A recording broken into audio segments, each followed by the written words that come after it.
Inconformados e transformados, e não vos amoldeis ao esquema deste mundo, mas sedes transformados pela renovação da vossa mente, para que experimenteis qual seja a boa, agradável e perfeita vontade de Deus. Ontem nós falamos sobre os inconformados, né? Não vos conformeis, não tomar a forma. Hoje de manhã nós falamos um pouco sobre transformação, mas nessa ocasião eu não preguei, eu fiz um testemunho pessoal. E agora à noite, então, nós vamos para o termo transformados, e eu vou falar alguma coisa da minha vida, porque alguém já me disse: pastor, você dá bastante ilustrações sobre a sua vida. É óbvio, né? A minha vida é um livro de ilustrações. Então eu muitas vezes não preciso recorrer a ilustrações em outros livros, na internet, onde quer que seja, porque eu tenho na minha própria história ilustrações para várias situações. E algumas delas nós traremos também na noite de hoje, quando vamos falar sobre sermos transformados. A gente aprende na vida cristã que não basta apenas ter o conhecimento bíblico. O conhecimento bíblico é muito importante. Ter a mentalidade de mudança também é muito importante, mas nós precisamos permitir que mudanças aconteçam em nossa vida. Você pode dizer: mas pastor, não é Deus quem faz isso? Deus faz, sim, algumas coisas, porque aquilo que cabe a nós fazermos, Deus não vai fazer. Deus não é o gênio da lâmpada, que você encontra um dia andando pelas ruas de Teixeira, esfrega e daquela lâmpada sai um gênio que se vê na obrigação de fazer as suas vontades. Não é assim. Você não determina nada a Deus também, como algumas igrejas fazem, mas Deus, Ele nos ajuda naquilo que nós não podemos fazer, aquilo que está ao nosso alcance. Quem faz somos nós. Vou dar um exemplo clássico disso. Você quer passar no vestibular, no Enem, mas não estuda. Aí chega no culto do domingo à noite e diz assim: igreja, ore por mim, porque amanhã eu vou fazer o Enem, eu não estudei nada, eu tenho que passar. Não faça isso na minha igreja, porque senão eu vou orar para você ser reprovado rapidamente, ou quem sabe até perca a hora de entrar para não passar um constrangimento maior. Porque se você quer passar no Enem, você tem que estudar.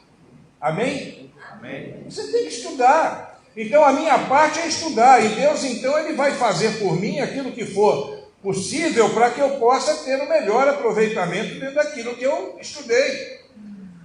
Você quer ter um carro? Não adianta pedir a Deus: eu quero um carro. Algum tempo atrás, uns 30 anos atrás, eu li um livro que dizia que para você ganhar um carro de Deus, você tem que pedir o carro, mas dizer o modelo, a cor, o ano, o tipo de carro que você quer, para Deus poder te dar.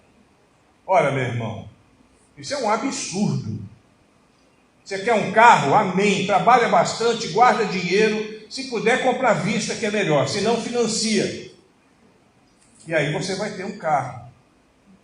Nós precisamos entender então que para ter a vida transformada, para ter uma mentalidade renovada por Cristo, eu preciso fazer a minha parte, ou seja, sair da teoria e partir para o ataque, ir para a prática. Não é só conhecer a Bíblia e você está com a vida resolvida. Você tem que praticar o que a Bíblia ensina. Você tem que viver a vida cristã. E nesse momento dessa nossa última reflexão, nessa quinzena, eu queria perguntar para você se você tem vivido uma vida transformada ou conformada. Essa é uma pergunta interessante para um momento como esse. Você tem sido transformado ou conformado? Você vive de acordo com os padrões do mundo ou de acordo com os padrões da Escritura Sagrada, que nos ensinam como viver e como caminhar? A palavra no grego para transformação é metamorfose. e para a transformação da mente é metanoia. São dois termos que são usados algumas vezes na Bíblia. Eu não vou entrar nesses detalhes, porque senão nós vamos nos estender demais. E eu prometi que eu não passo das 15 para as 10 aqui hoje. Então eu vou ter que me adiantar. E só vou me adiantar se alguém me ajudar com uma aguazinha aqui do lado. Vai ficar muito bem-vindo. E essa palavra de transformação, essa metamorfose, o metamorfo no grego, ela também é aplicada em outros textos, como na transfiguração de Jesus. Jesus sendo transfigurado, sendo transformado numa figura, da figura humana para a figura divina, ali no monte, é um exemplo clássico para a gente poder entender o que é essa transformação. É nós sermos transformados de fato. A nossa natureza humana, ela precisa passar por uma metamorfose, onde a velha natureza, a natureza tendenciosa ao pecado, a natureza que busca os seus próprios interesses, dá vez a uma nova natureza que tem como foco, como prioridade principal, viver para a glória de Deus. Isso é metamorfose. Um dia eu fui convidado por Cristo, como vocês que aqui estão, alguns que estão assistindo em casa, para poder passar por esse processo. Eu gosto de dizer isso porque tem gente que fala assim: fui eu que aceitei Jesus. Você não aceitou Jesus coisa nenhuma, foi Jesus que te aceitou, com todos os seus pecados. Jesus te amou muito antes que você pudesse pensar em amá-lo. Pastor, mas a gente não fala na igreja que a gente aceita Jesus? Você aceita fazer plano no projeto de Deus, mas é Deus quem te aceita como membro do seu corpo. Então, quando Cristo me aceitou, um miserável pecador que eu era, que eu sou ainda, só que naquela época eu era mais miserável ainda, Jesus, quando Ele me aceitou, eu comecei a passar por processos de metamorfose e de metanoia, onde a minha vida era mudada, a minha natureza era mudada, a minha mentalidade era mudada, os meus sentimentos eram mudados, tudo a fim de que eu pudesse experimentar a boa, perfeita e agradável vontade de Deus. Todos nós precisamos passar por esse processo. A minha experiência de vida nova foi tremenda.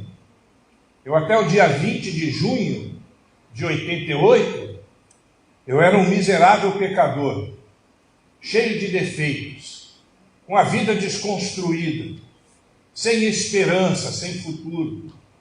A partir do dia 21 de junho de 88, continuei sendo um miserável pecador, mas agora cheio de esperança, com um futuro garantido pela graça e pela misericórdia de Deus. Eu continuei na minha condição de presidiário. É bom que a gente saiba disso. Tem gente que pensa assim: eu já soube que quando alguém se converte na prisão, ele é posto em liberdade. Isso não é verdade. Uma coisa é diferente da outra. Então eu tinha a minha responsabilidade com a justiça. E eu continuei preso. Mas agora eu estava preso numa cela, cadeado de 50 milímetros na porta, guarnecido pela polícia militar, guarnecido pelos agentes de segurança, mas liberto pela graça do Senhor.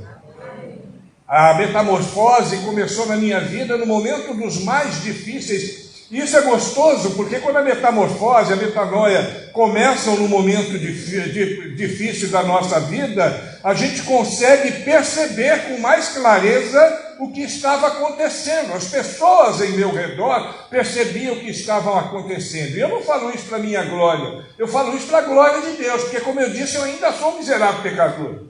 Mas Deus começou a fazer coisas tão grandes na minha vida, e eu então me permiti passar por aquele processo. Eu deixei as drogas por um poder transformador de Deus, mas eu me permiti dizer o seguinte: a partir de hoje eu não quero mais, Senhor. Me ajuda, me abençoa. E fiz a minha parte. Não fui na boca de fumo, que na prisão também tinha boca de fumo. Aliás, eu já fui traficante dentro da prisão. Não fui na boca de fumo. Não fui comprar álcool para beber.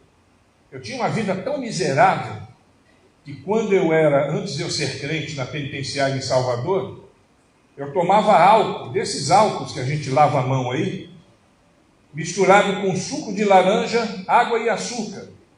Era a minha bebida. Depois eu tirei a água, ficou o álcool, suco de laranja e açúcar. Depois eu tirei o açúcar, ficou álcool e suco de laranja. Teve um momento na minha dependência de álcool tão forte que eu tomava álcool puro. Deus me libertou daquilo. Deus me libertou daquilo. Nunca mais precisei tomar aquilo. Eu agora tinha uma nova vida. Eu agora estava entrando num processo, e eu quero dizer para você, jovem, o seguinte, que de repente você me ouve e você pensa assim, pastor, eu já passei por esse processo. Não, você não passou por esse processo como eu não passei. Nós estamos passando por este processo, que é uma caminhada diária. É aquilo que nós chamamos de santificação. Você se converte, você se decide e você entra numa estrada. A estrada que nós chamamos de estrada da santificação. Nós vamos identificar essa santificação como sendo maturidade cristã. E você vai caminhar por essa estrada durante toda a sua vida. Então, a metanoia, a mudança de mente, a metamorfose, vai acontecer sempre na nossa vida. Vai acontecer sempre na nossa vida. E é necessário que a gente entenda que o começo de tudo é a nossa conversão.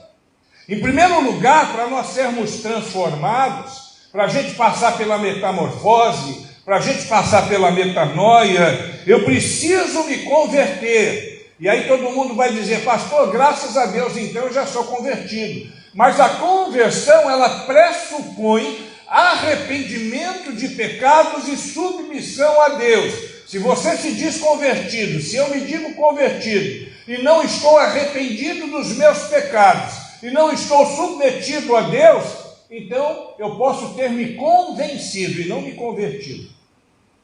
Tem muita gente que se convence. O fato de vir aqui na frente, levantar a mãozinha lá atrás, vir aqui na frente, receber uma oração, não quer dizer que está tudo resolvido, não. Porque precisa saber como foi esse processo. Tem gente, eu me lembro, no passado era muito comum, hoje quase nem se faz apelo em igreja, né? Mas antigamente se fazia apelo, e eu mesmo já fiz apelos de ver 30, 40, 50 pessoas irem à frente, até mais. Uma vez eu preguei em Vila Velha, Jesus Vida Verão, 25 mil pessoas, muita gente. Na hora do apelo veio aquela multidão, mas será que todos estão recebendo Jesus de fato? Ou foram somente emocionados por um bom testemunho, por uma palavra? Ou vieram apenas para receber uma oração? Então, a verdadeira conversão, ela pressupõe arrependimento. Se não há arrependimento, se não há confissão e se não há submissão a Deus, não existiu conversão. Na minha conversão foi assim, teve arrependimento. Quando eu passei pelo processo que culminou com a minha conversão, eu estava foragido da penitenciária. Estava na cidade de Feira de Santana, cometendo delitos, cometendo crimes. Eu era bandido, o que eu sabia fazer era isso, cometendo crimes. Mas aprove a Deus, naqueles dias, falar no meu coração. Genilson, ele falou tão bonito no meu coração. Eu não conhecia a voz de Deus no primeiro momento. Eu não sabia que era Deus que estava falando comigo. Eu não tinha ideia do que estava acontecendo. Mas eu comecei a entender que eu estava no momento da minha vida como se eu estivesse numa encruzilhada.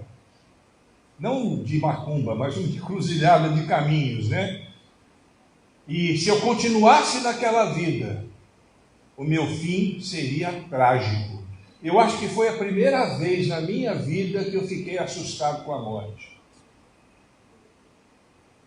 E mesmo sem saber que Deus estava operando no meu coração, eu entendi que eu precisava fazer alguma coisa.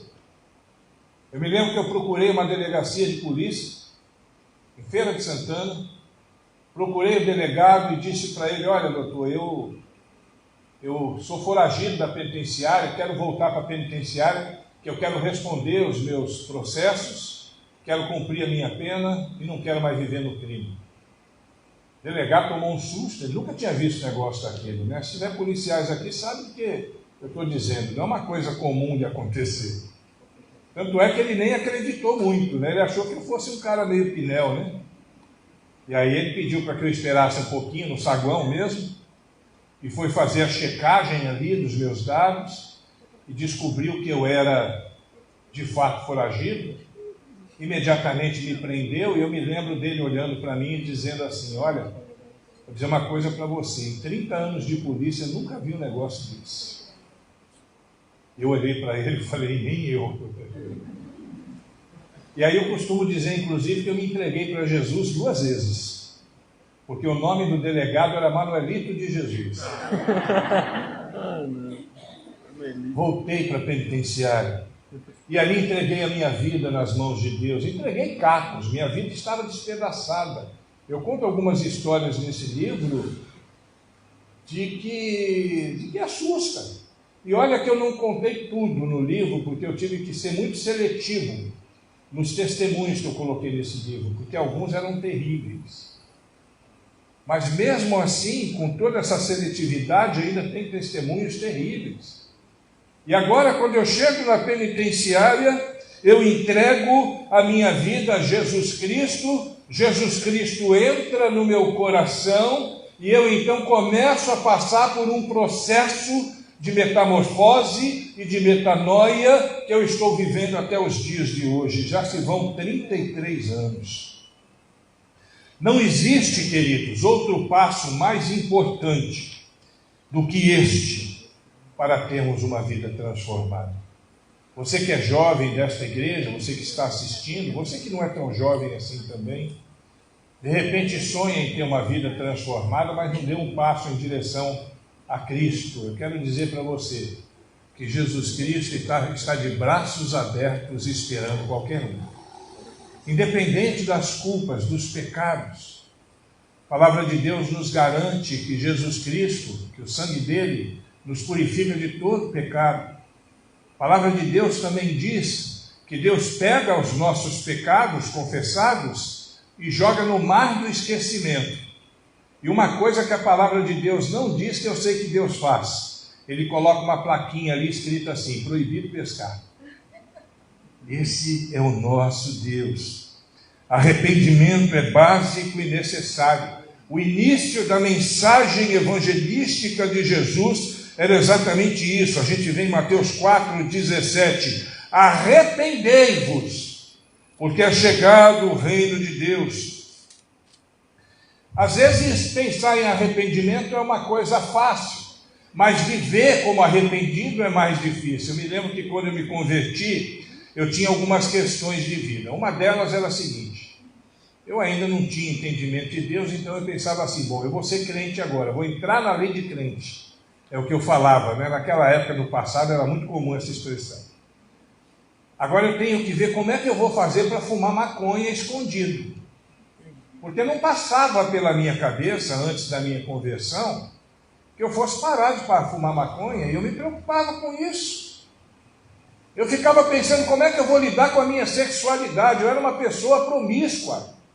Eu era uma pessoa completamente promíscua, viciado em sexo, inclusive. Como é que eu ia lidar com essas questões? E foi por causa dessas confrontações comigo mesmo que eu comecei a perceber que eu precisava renunciar aos meus pecados. Eu comecei a perceber que meus pecados afrontavam não somente a natureza humana, as pessoas, mas a Deus também. E a minha mente começou a se abrir. Foi quando eu comecei a ler a Bíblia. E aí está um segredinho, presta atenção. Um segredo importante: leia a Bíblia. A Bíblia é o livro que vai nos levar ao conhecimento de toda a verdade, que vai nos ajudar no processo de restauração da minha vida. É através da Bíblia que eu começo a enxergar a graça de Jesus. É através da Bíblia que eu entendo o conceito de pecado. É através da Bíblia que eu começo a perceber. A Bíblia me mostra quão terrível eu sou. Como Paulo dizia, né? Miserável homem que eu sou. É através da leitura da Bíblia que eu vou descobrir isso.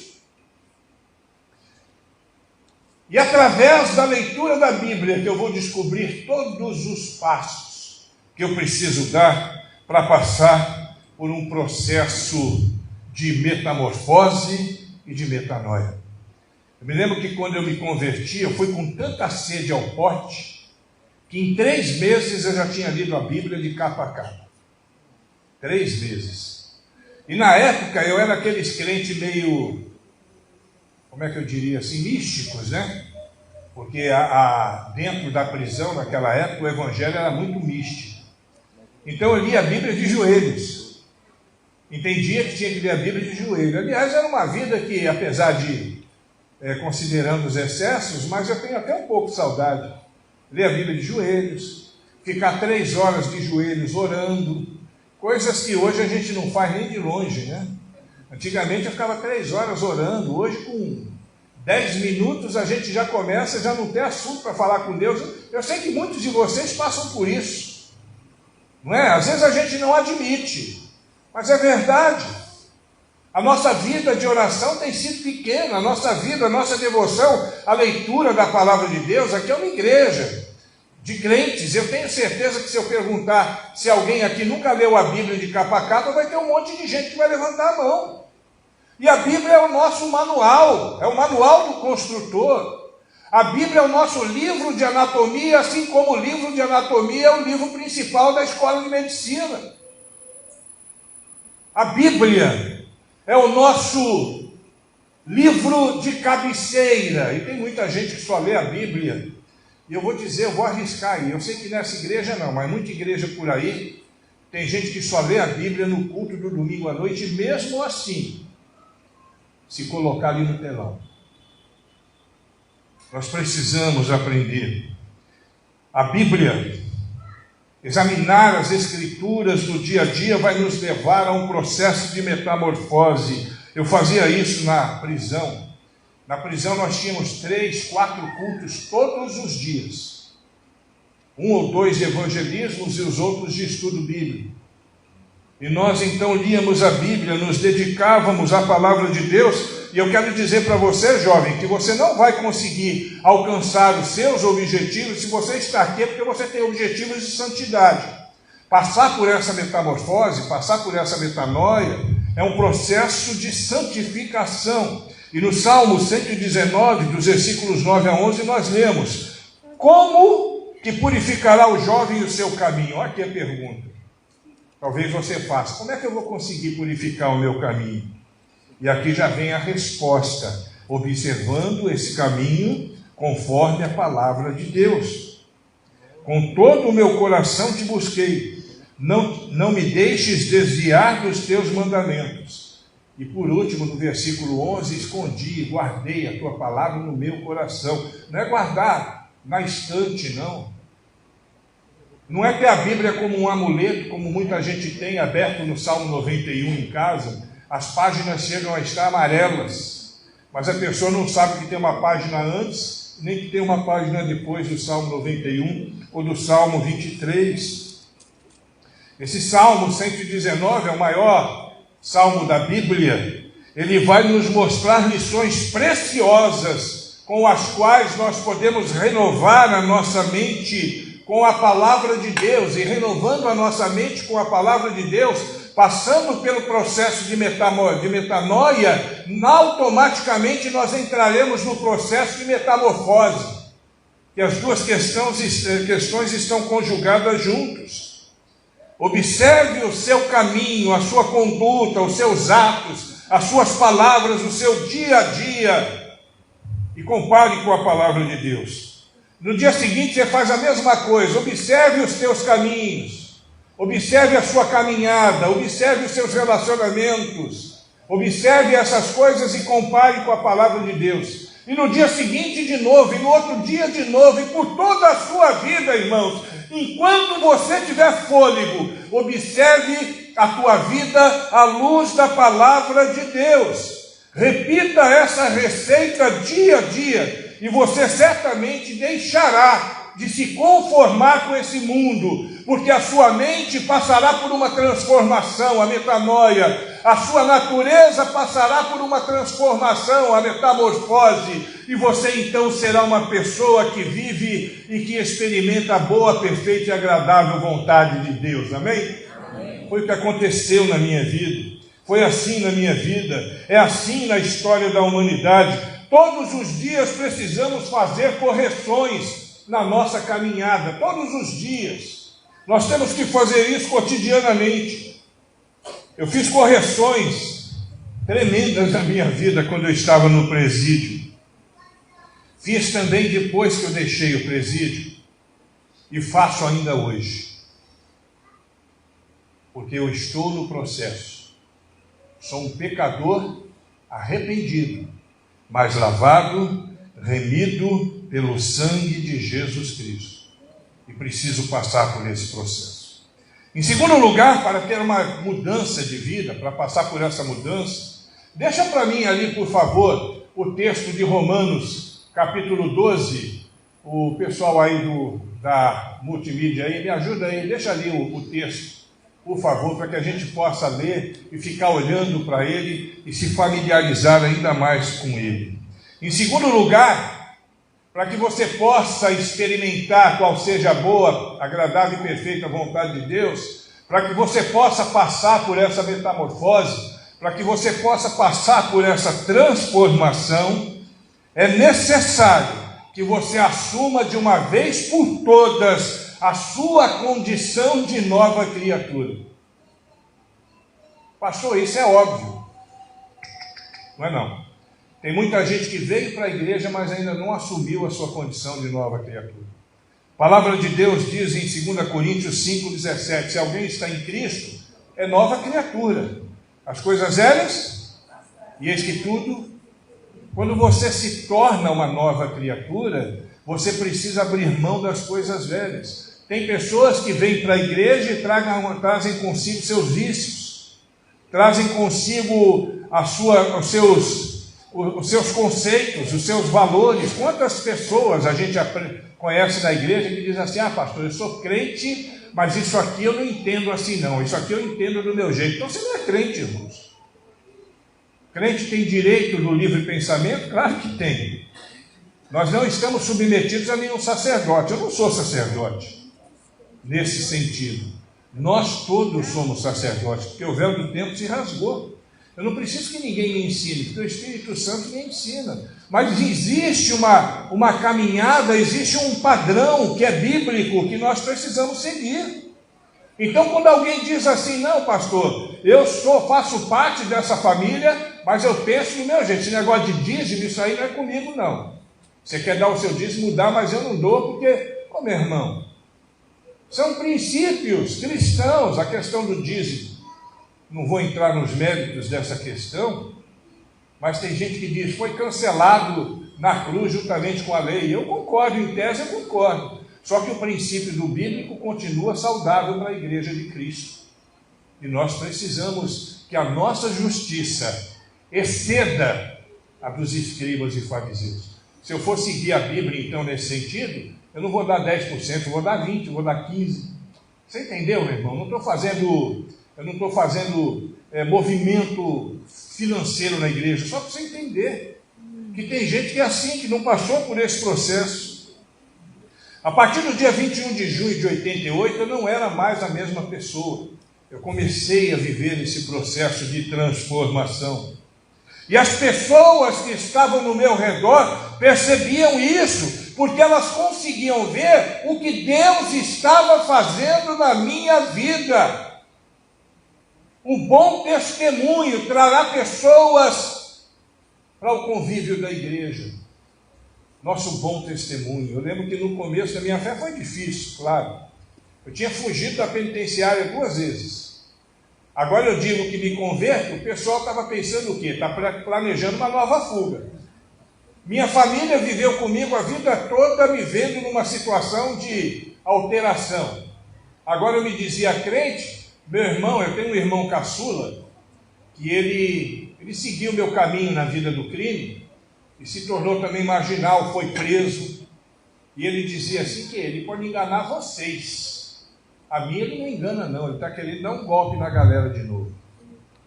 Para a glória de Deus eu digo que esse meu irmão, que seguiu o meu caminho na vida do crime, pelo meu bom testemunho e pela graça de Deus, hoje é minha versão pentecostal, é pastor da Assembleia de Deus em São Paulo. Na glória de Deus. Foi difícil, mas o bom testemunho, essa metamorfose, essa metanoia vai fazer com que as pessoas vejam. Os presos ao meu redor percebiam isso. Os funcionários que estavam no meu contexto percebiam isso. Juízes que outrora me condenaram e que controlavam a execução de minha pena perceberam isso. Os policiais, os agentes, todo mundo percebeu isso, porque agora eu vivia numa condição de nova criatura. Eu assumi a minha condição de nova criatura. Eu não fiquei me escondendo atrás de uma Bíblia para poder ter benesses, mas eu vivia para a glória de Deus. Se eu ficasse a vida toda preso, eu viveria a vida toda preso, mas a cada dia da minha pena seria vivendo para a glória de Deus. Porque agora eu era nova criatura. Eu agora tinha uma nova vida. Eu não fazia mais tráfico, eu fazia tráfico na penitenciária. Eu tinha um contato com funcionários civis da penitenciária, trazia um conhaque, eu vendia cachaça dentro da penitenciária. Eu fugia da penitenciária. Eu andava armado dentro da penitenciária, eu fui líder de rebelião dentro da penitenciária. Mas agora, quando eu assumo uma nova condição, uma condição de nova criatura, a minha caminhada foi diferente. Eu agora era um pacificador. Eu agora era alguém que pregava e que falava, que respirava, que exalava e que suava a graça, a misericórdia de Deus o tempo todo. Não tinha outra coisa na minha boca. Engraçado, eu me lembro de um dia, eu estava já convertido no começo da minha fé. Para você ver o que é essa mudança de mente. E algumas pessoas estavam conversando, alguns presos, e eu não me afastei dos presos bandidos, né? Eu me juntei aos evangélicos, mas eu continuava ali dando bom testemunho para eles. E um dia, conversando com eles, no meio da conversa, sem querer eu soltei um palavrão. Meu Deus do céu, que coisa horrível. Que coisa horrível. Eles nem perceberam, mas aquilo soou tão mal nos meus próprios ouvidos. Eu fiquei envergonhado com aquilo.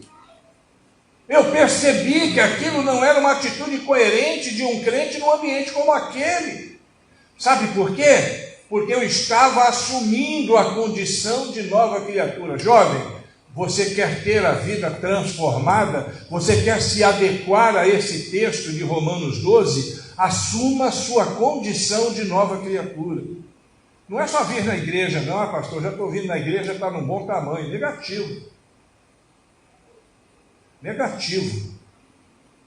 Porque no planejamento de Deus, ninguém está dispensado. Até a pequenininha de Deus já tem o seu lugar no corpo de Cristo.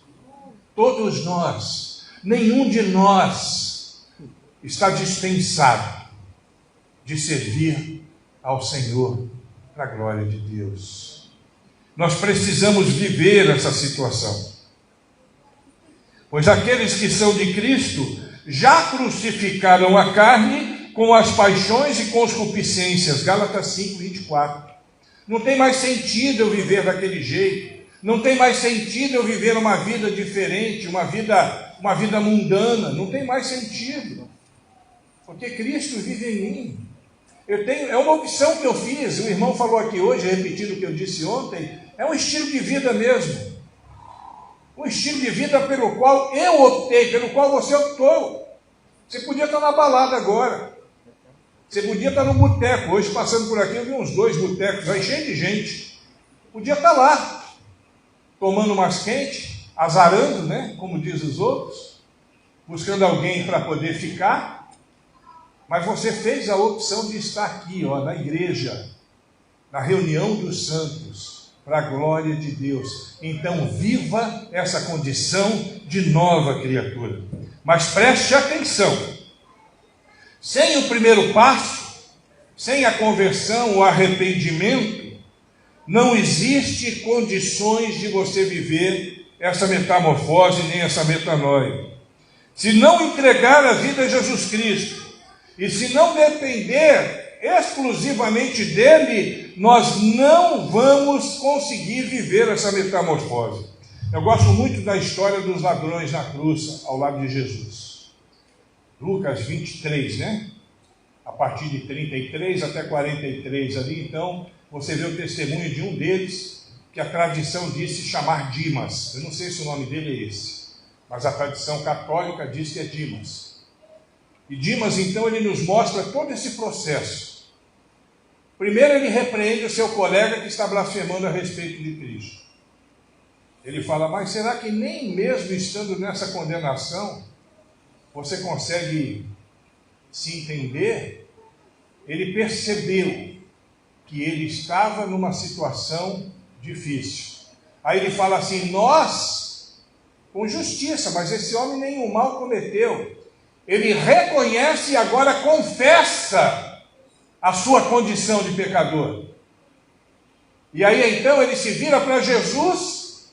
E esse se virar para Jesus tem um significado. Ele olha para a cruz de Cristo. É aquilo que nós fazemos no nosso processo de conversão. Eu olho para a cruz de Cristo e vejo a salvação. Aquele homem, o Dimas, ou seja lá qual for o nome dele, olhou para a cruz de Cristo depois de ter reconhecido o seu pecado, depois de ter confessado o seu pecado, ele olha para Cristo e diz assim, Senhor, lembra-te de mim quando entrares no teu reino. Ele está pedindo a Deus que lhe salve a vida. Olha o processo de conversão inteirinho aí, Genilson. Que lhe salve a vida. E a resposta de Cristo é fabulosa. Te digo em verdade que ainda hoje estarás comigo no paraíso. Sou apaixonado por textos como esse. Se um dia eu pudesse abraçar alguém lá no céu, ia ser esse cara, falar, cara, eu e você fomos vida louca, mas o seu bom testemunho me ajudou também a entender o que é a conversão. Precisamos conhecer a palavra de Deus, porque a palavra de Deus, através da palavra de Deus, reconheceremos os nossos pecados. É o que a palavra diz em Mateus 22, 29, que diz assim, pois Jesus, porém, lhes disse, errais não conhecendo as Escrituras nem o poder de Deus. Quem não conhece a palavra de Deus, quem não conhece e não se relaciona com o poder de Deus, não vai ter crescimento.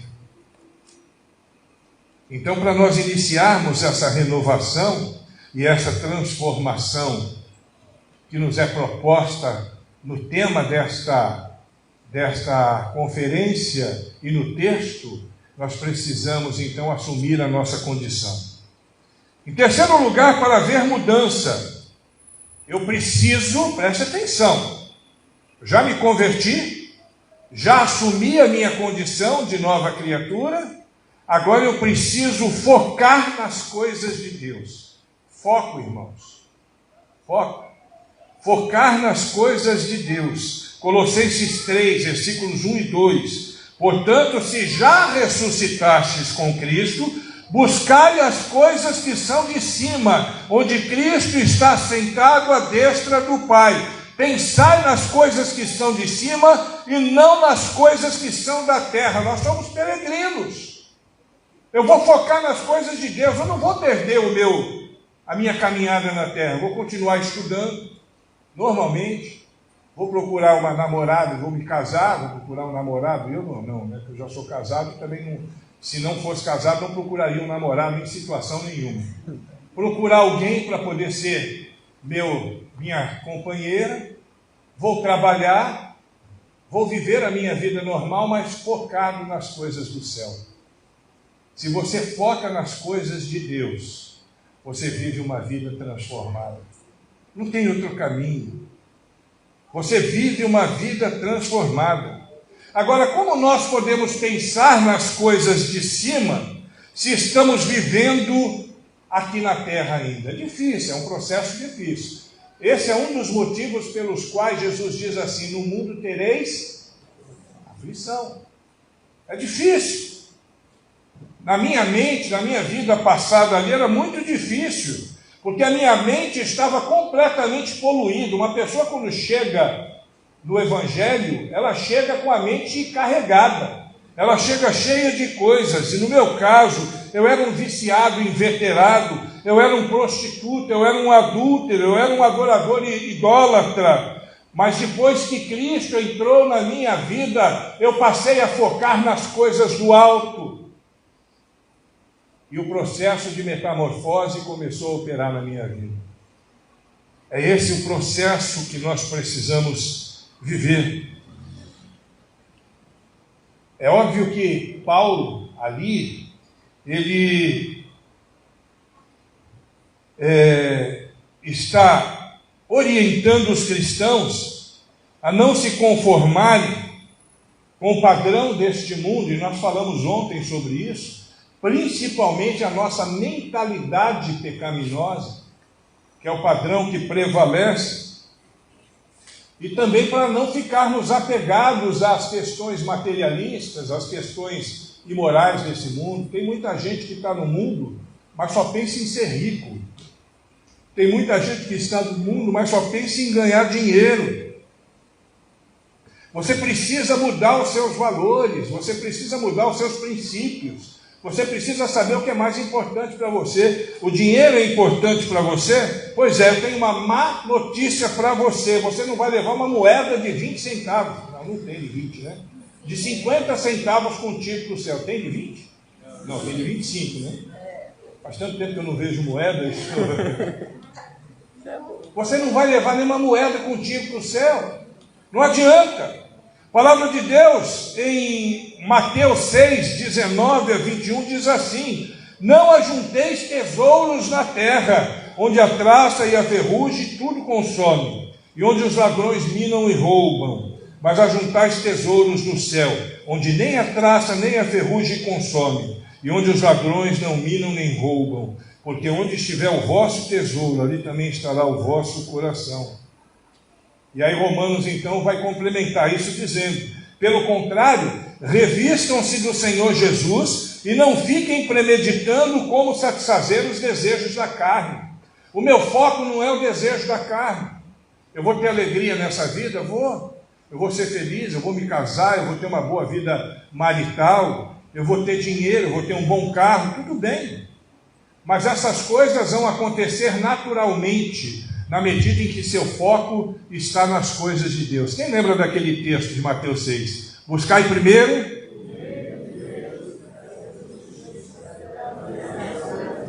Quem crê nisso, diga amém. Amém. É verdade, irmãos.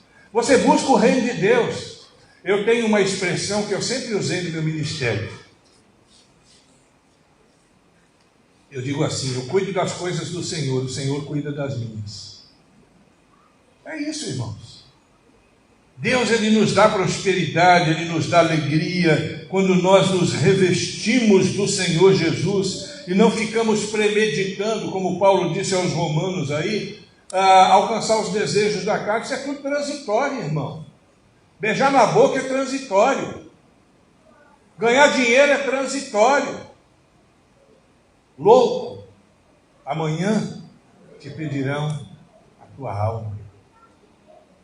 Eu prefiro investir nos céus. Invista nas coisas de Deus e você será bem sucedido. E por último, para ter uma vida transformada, para passar por esse processo de ser transformado pela renovação da vossa mente, metamorfose e metanoia, para que experimenteis a boa, agradável e perfeita vontade de Deus, é necessário ler a Bíblia constantemente. Aliás, eu vou falar mais. ter uma vida devocional intensa.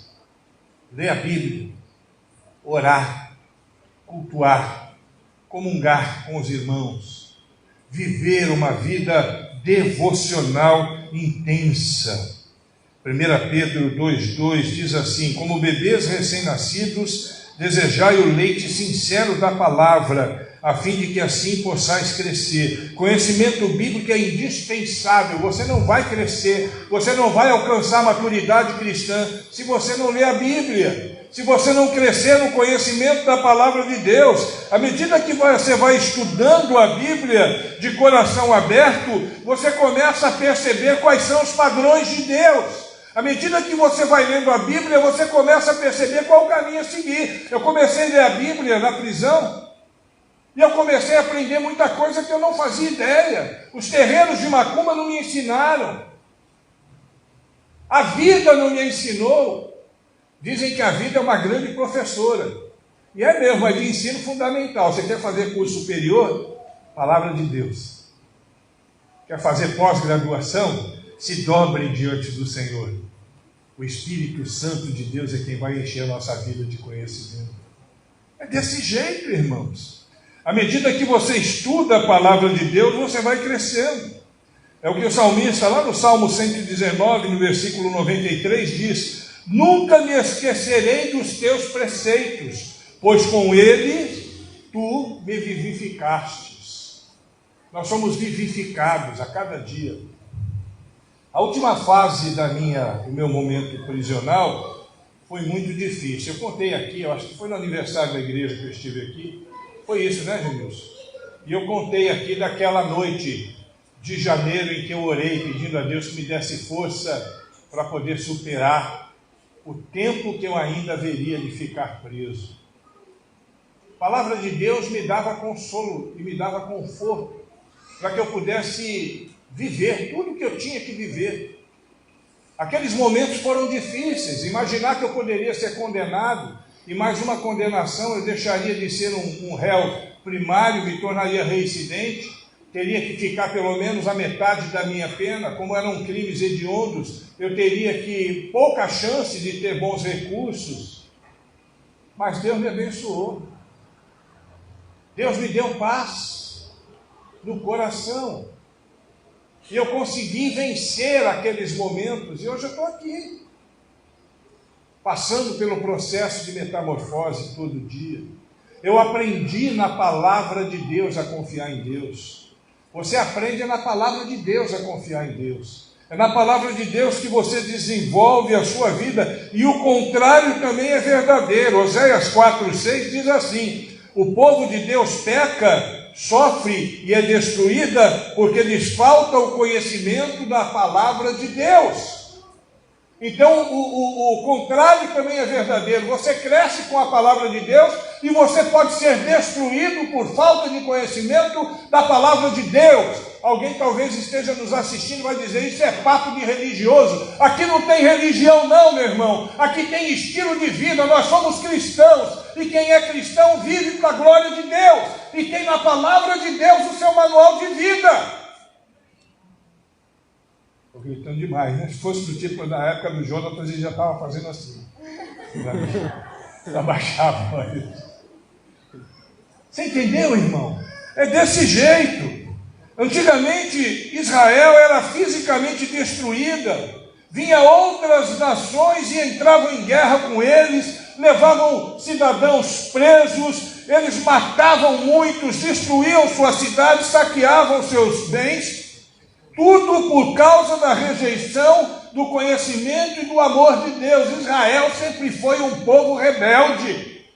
A história de Israel mostra isso, um povo rebelde. No desdobramento do texto de Oséias que nós lemos, a próxima frase vai dizer o seguinte: porque tu rejeitastes o conhecimento, também eu te rejeitei. Isso é forte, irmãos. Se aplica na nossa vida. Ou a palavra de Deus é o seu manual de vida, ou não é. Se você não quer ter a Bíblia como seu manual de vida, aí você vai no livro do Capitão Nascimento, capítulo 4, versículo 5, pede para sair. Melhor coisa que você pode fazer. Sai de uma vez. Vai embora. Quem é santo, santifique-se mais. Quem é imundo, vai lá.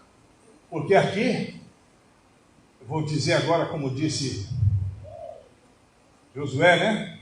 Escolhais, pois, a quem quiser, quem querer servir. Porém, eu e minha casa, quem pode repetir isso comigo? Eu e minha casa serviremos ao Senhor de verdade. Eu e minha casa serviremos ao Senhor. Você ouviu aí? Nós servimos ao Senhor. Nós servimos ao Senhor e aprendemos isso na sua palavra. Aprendemos isso na palavra. E aí, para fechar, você percebe que todas essas questões que nós falamos, elas estão interligadas, né? Vamos ler juntos ali, não vos amoldeis?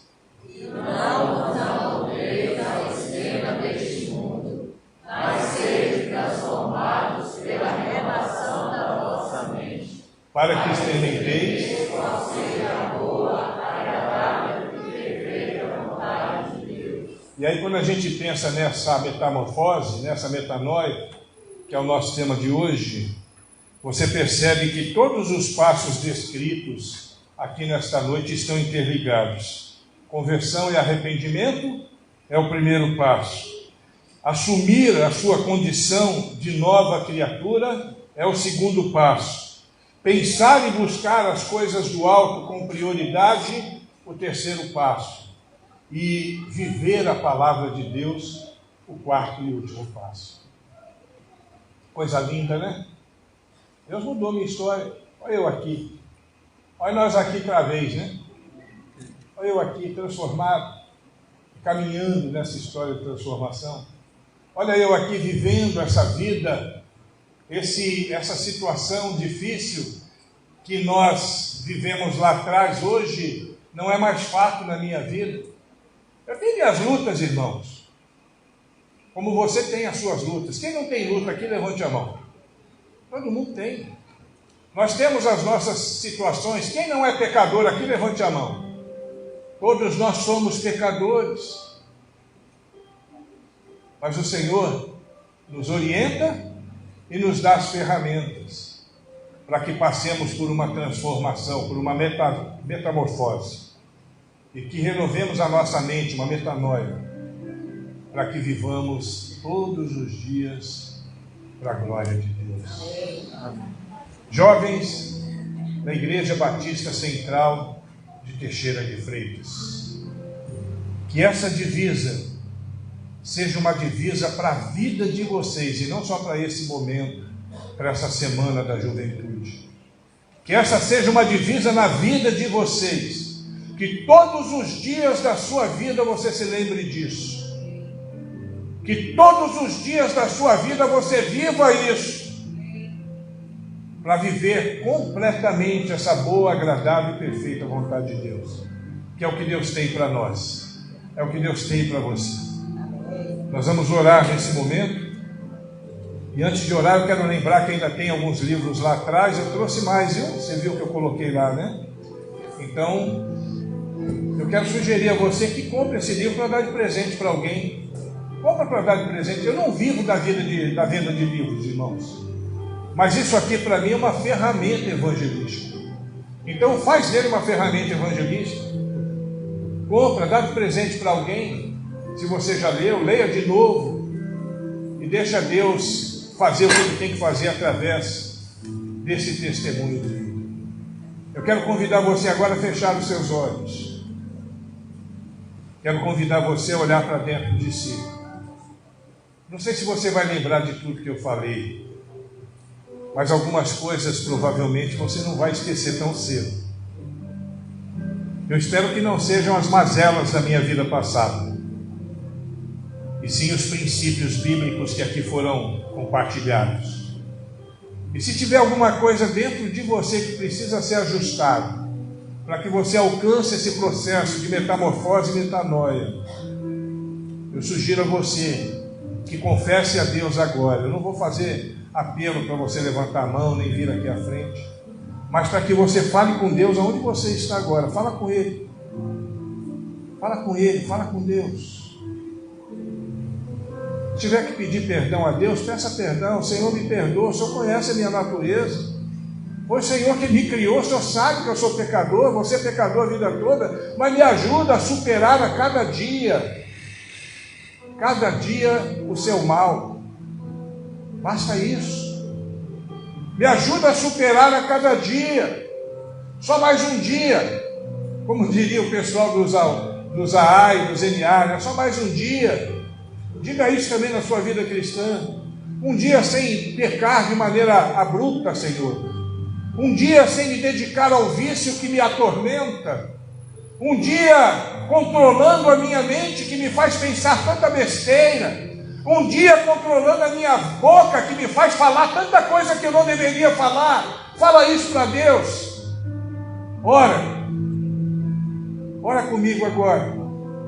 E Deus vai mudar a tua história. Deus, o Senhor é bom, a tua misericórdia dura para sempre.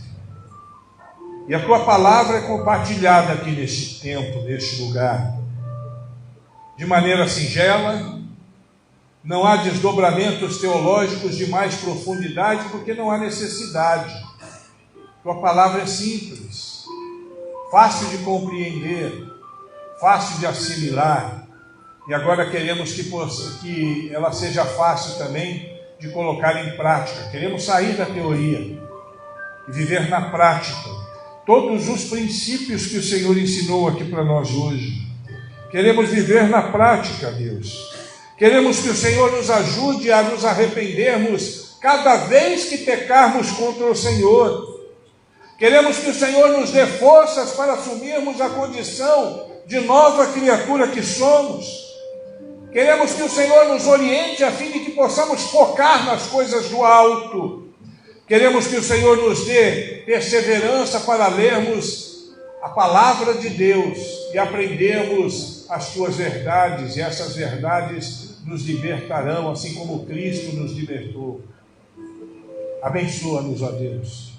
Abençoa esta igreja, abençoa essa juventude, os líderes dessa juventude, o Flávio, o Igor e seus pares, que fazem parte deste grupo. Abençoa o pastor Nemir na condução desse rebanho, o anjo que o Senhor colocou nesta igreja, e traz a paz ao coração de todos. Paz, graça, misericórdia, no nome de Jesus Cristo. Amém.